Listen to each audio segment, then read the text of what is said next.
Hoy tenemos sobre la mesa un texto que es, de verdad, una auténtica joya oculta. Un poco, ¿sí? Hablamos de una obra francesa de 1965, Lettres sur les chimpanzés, o sea, Cartas sobre los chimpancés, del filósofo Clément Rosset. Eso es. Y claro, cuando uno empieza a leerlo, la impresión es inmediata. Parece el manifiesto más apasionado, detallado, casi febril que se haya escrito nunca en defensa de los primates. Y nuestra idea hoy es, pues, sumergirnos en sus argumentos, que son, como mínimo, sorprendentes. Pues justo ahí es donde hay que pisar el freno. ¿Así? Sí, sí. Antes de dar ni un paso más, hay que lanzar una advertencia crucial, porque esta obra es un campo de minas intelectual. No es, bajo ningún concepto, un tratado de activismo animal. Vaya. La clave de todo, el código que lo descifra todo, está en el prefacio que el propio Rosset añadió en una reedición de 1998, más de 30 años después. Ajá. Y en él confiesa, con total franqueza, que el libro entero es una supercherie. Una supercherie. ¿Y eso qué significa exactamente? Pues significa una farsa, un engaño, vamos, una broma elaboradísima. No me digas. Su objetivo real no era salvar a los chimpancés, era parodiar y ridiculizar de la forma más salvaje posible lo que él llamaba los catecismos idiotizantes que dominaban la inteligencia francesa de la época. O sea que... O sea que nuestro análisis de hoy no va sobre los derechos de los simios, sino sobre el mecanismo de una de las sátiras intelectuales más brillantes y mordaces del siglo XX. De acuerdo, eso lo cambia todo. Saber que es una sátira nos obliga a leerlo con una doble visión, ¿no? Como si nos dieran unas gafas 3D para ver el texto. Exacto. Entonces, si te parece, vamos a entrar en el juego. Finjamos que nos tomamos el argumento en serio para ver hasta dónde nos lleva. ¿Cuál es el punto de partida, el gran escándalo que Rosset denuncia? El punto de partida es una imitación perfecta de la retórica de la época. Con un tono increíblemente solemne, el libro arranca con una premisa que suena muy progresista. A ver. Dice algo así como: nuestro siglo, tan orgulloso de su liberalismo, ha liberado a todo el que estaba oprimido. Vale. Hemos abierto las puertas de los manicomios, hemos roto las cadenas de los presos, hemos sacado a las mujeres de su encierro. Crea esta sensación de progreso imparable, ¿sabes? Claro, te va llevando. Y entonces deja caer la bomba. Pero en medio de esta fiesta de la emancipación se ignora por completo la terrible y silenciosa situación de los chimpancés. Plantea una especie de punto ciego en la conciencia moral de la sociedad. Y supongo que a partir de ahí describe esa terrible situación con mucho detalle. Con un dramatismo calculado y exquisito. Describe al chimpancé como la víctima definitiva, privada de absolutamente todos sus derechos. ¿Tienes algún ejemplo? Hay pasajes que son oro puro. Te cito de memoria: humillado, encadenado, ridiculizado, expuesto a la curiosidad malsana de sus verdugos tras unos barrotes infames. ¡Qué fuerte! Se le han negado implacablemente todos los derechos elementales.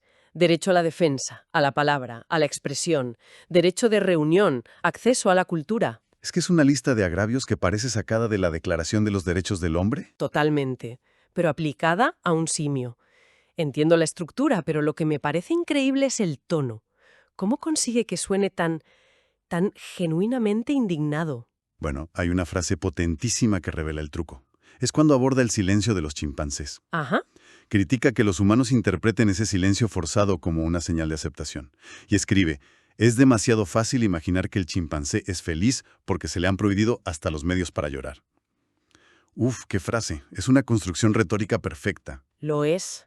Y acusa a sus contemporáneos de una conspiración del silencio, vamos, de una ceguera voluntaria. Entonces, la crítica no es tanto al maltrato animal, que también, sino a la propia forma del discurso, ¿no? Esa es la clave, que esta retórica del progreso funciona como un disfraz, que si usas las palabras correctas puedes hacer que cualquier idea suene importante. Precisamente. Lo fascinante aquí es cómo Rosset clona el ADN de la retórica de los movimientos de liberación de los 60. Claro. Usa su mismo lenguaje, su cadencia, su apelación a la conciencia.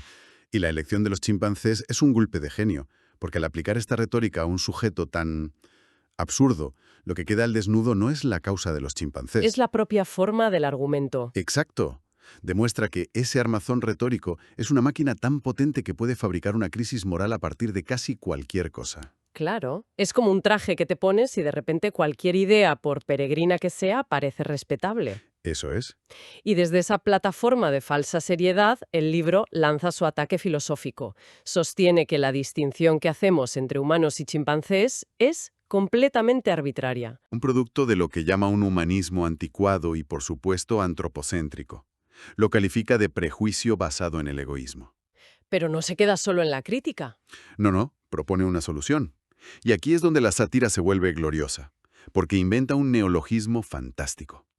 Afirma que el humanismo ya no da más de sí, y que para progresar necesitamos un salto hacia un superhumanismo, ¿Un superhumanismo? que él bautiza como primatismo. Primatismo.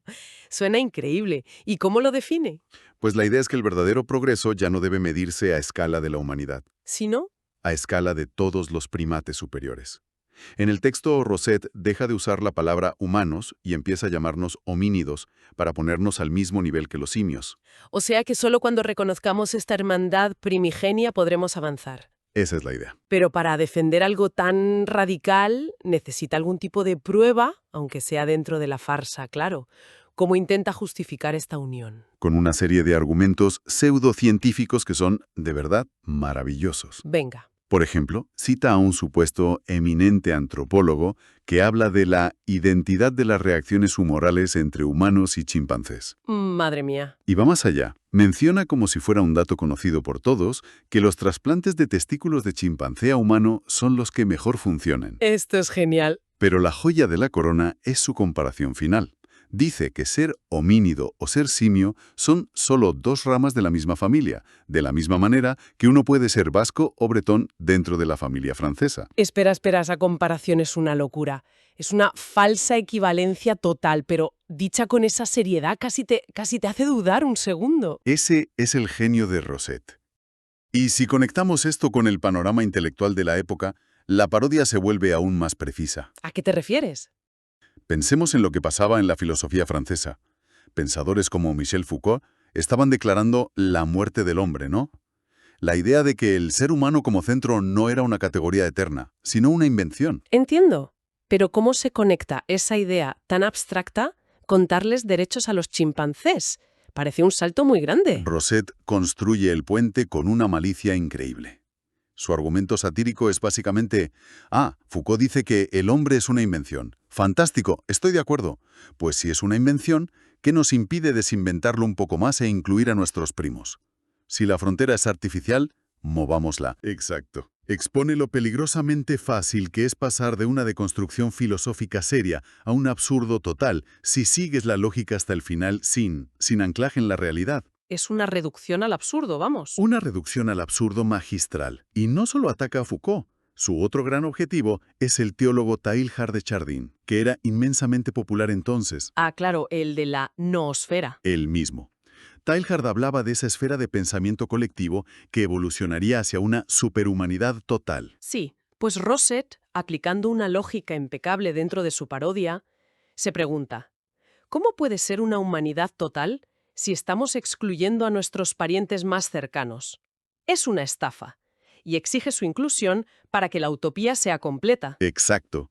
Para que sea verdaderamente total. Vale, una vez que has sentado las bases de este nuevo primatismo, ¿cómo sigue? Me imagino que tiene que humanizar al chimpancé para que su argumento se sostenga. Claro. El siguiente capítulo es un retrato de la mente y el alma del chimpancé. Y de nuevo es una imitación perfecta de ciertos discursos sociológicos y rusiaunianos de la época. Sobre su inteligencia, ¿qué dice? Afirma categóricamente que son seres pensantes, capaces de resolver problemas complejos, usar herramientas e incluso aprender a contar. Claro, la pregunta es, si son tan inteligentes, ¿por qué no han construido ciudades o escrito sinfonías? Supongo que el libro tiene una respuesta para eso. Por supuesto. Y es una respuesta que era un auténtico cliché en el pensamiento sociológico de la época.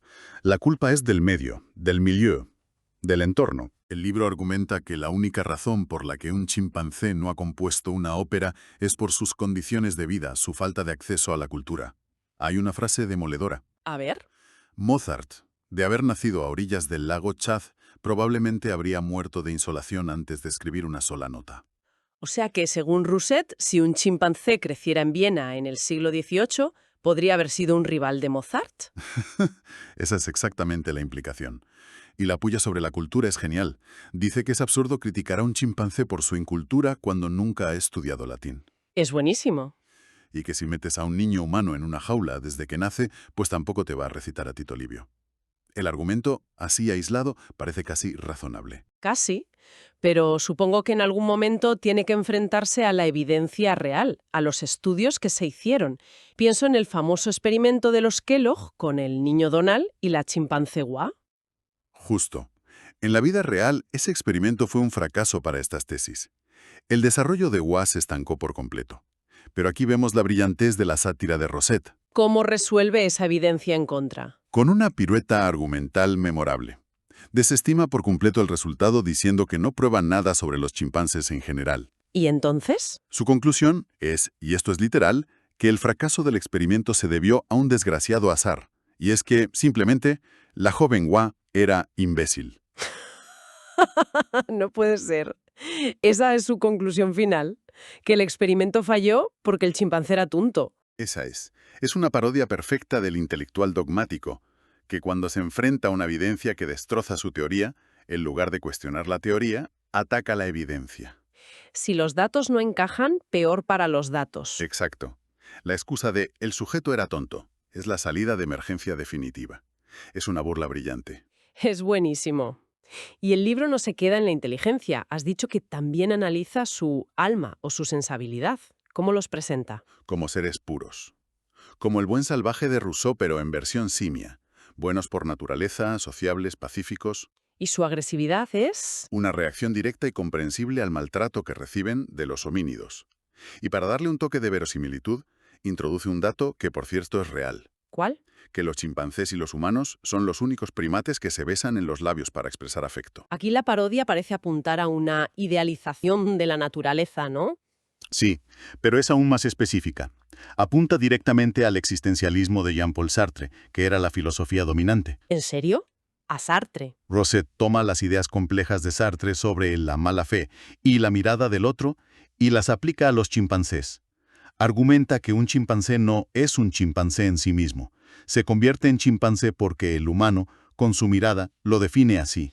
Espera, ¿estás diciendo que el libro utiliza la jerga sartriana? De la forma más descarada y literal posible. Hay un pasaje que explica que, a fuerza de oír, tú eres un chimpancé, el animal acaba constituyéndose a sí mismo como tal, como el chimpancé para otro en el mundo. No me lo creo.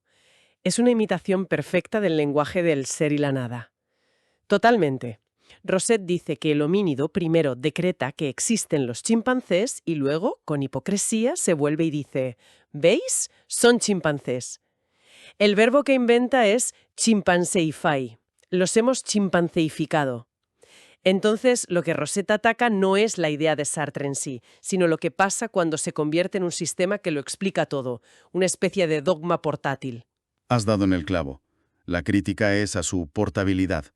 Demuestra que es un sistema filosófico tan hermético que puedes aplicarlo a los chimpancés en un zoo y sigue funcionando. Sigue dando una explicación coherente en sus propios términos. Y ese es el peligro que denuncia. Ese es el verdadero peligro. Una filosofía que lo explica todo, en realidad corre el riesgo de no explicar nada. Se convierte en una fórmula, en un catecismo, justo lo que él quería atacar. De acuerdo. Creo que el edificio argumental está completo. Nos ha presentado el escándalo, la necesidad de un primatismo, las pruebas.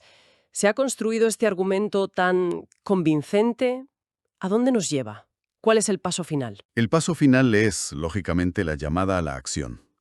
El manifiesto llega a su clímax y exige, ni más ni menos, la liberación inmediata e incondicional de todos los chimpancés del mundo. El paquete completo. El paquete completo. Fin de los experimentos, mencionando los viajes espaciales, donde se envía a chimpancés a los que no se les pide su opinión. Y exige que se les restituya su derecho a la autodeterminación. Y como todo buen manifiesto, me imagino que no puede terminar sin una advertencia para los que no hagan caso. Por supuesto, termina con una advertencia dramática, apocalíptica, dirigida a los opresores. Que dice, lanza un aviso solemne. Si no se actúa ya, la explosión de ira acumulada será inevitable y terrible. Hay una frase final que resume este tono a la perfección. A ver, dice algo como, llegará un día en que los barrotes cederán bajo el peso de su legítima cólera. Es la promesa de la revolución de los simios. Con esa nota final creo que el propósito de la sátira queda totalmente claro. Es un espejo deformante que Rosset pone delante de la inteligencia de su tiempo para reflejar la grandilocuencia, las fórmulas a veces vacías. Y el dogmatismo de cierta retórica. La clave es lo increíblemente en serio que está escrito todo. Esa es la genialidad. Imita tan bien el tono y la estructura de un argumento político serio que la absurdidad del sujeto, los chimpancés, hace que la crítica a la forma sea mucho más poderosa. Y por supuesto, infinitamente más divertida. Muy bien, recapitulemos. Hemos explorado un texto que, a primera vista, es una defensa apasionada de los derechos de los chimpancés. Pero al analizarlo, hemos descubierto que es una farsa. Una parodia increíblemente astuta. Entonces, si tuviéramos que destilar una sola lección, ¿cuál sería el gran takeaway de la carta sobre los chimpancés? Pues la lección fundamental es que este libro trata mucho menos sobre los chimpancés y mucho más sobre nosotros, sobre el lenguaje que usamos, sobre el poder de la retórica y los peligros de los sistemas de pensamiento que se vuelven dogmáticos. Vale. Rosset demuestra de forma brillante cómo un estilo de argumento, una cierta música intelectual, puede sonar convincente, progresista y moralmente urgente, con total independencia de la materia que trate, por muy absurda que sea. Es una llamada de atención para no dejarnos seducir solo por la forma de un argumento, sino para analizar críticamente su contenido. Una vacuna contra la jerga, por así decirlo. Exactamente. Una vacuna contra la aceptación acrítica de cualquier catecismo. Entonces, haciendo balance, ¿qué es lo que tenemos aquí? Por fuera, un texto que podría pasar por un manifiesto radical y pionero por los derechos de los animales, casi 60 años adelantado su tiempo. Podría, sí. Pero por dentro es un espejo deformante, una crítica mordaz a las modas intelectuales, al lenguaje pomposo y a los grandes sistemas de pensamiento de una generación. Exactamente. Al final, Rosset no escribe sobre chimpancés, escribe sobre cómo argumentamos los humanos. El libro es una máquina de guerra contra la trivialización del lenguaje, contra la aplicación indiscriminada de ideas complejas hasta que pierden todo su significado. Y contra la fe ciega en un progreso, con mayúscula, sea del color que sea. Nos obliga a estar alerta, a preguntarnos constantemente dónde está la finísima línea que separa un argumento serio de su propia caricatura. Y lo más revelador es que el propio Rosset decidió reeditar el libro en 1998, más de 30 años después, cuando todo ese contexto intelectual de los 60 ya había cambiado. Sí, y la razón que dio en el prefacio es la clave de todo. Dijo que él lo hacía porque creía que esos catecismos idiotizantes que él criticaba seguían plenamente vigentes, aunque hubieran cambiado de disfraz. Usó una frase muy interesante. Dijo que quizás ahora los catecismos eran más ecológicos que políticos, quizás menos basados en la jerga marxista o existencialista y más en una cierta moralina bien pensante. Entiendo. Pero la estructura del pensamiento dogmático, la retórica grandilocuente y las soluciones simplistas para problemas complejos seguían ahí. Que la forma del argumento sobrevivía, aunque el contenido hubiera cambiado. Precisamente.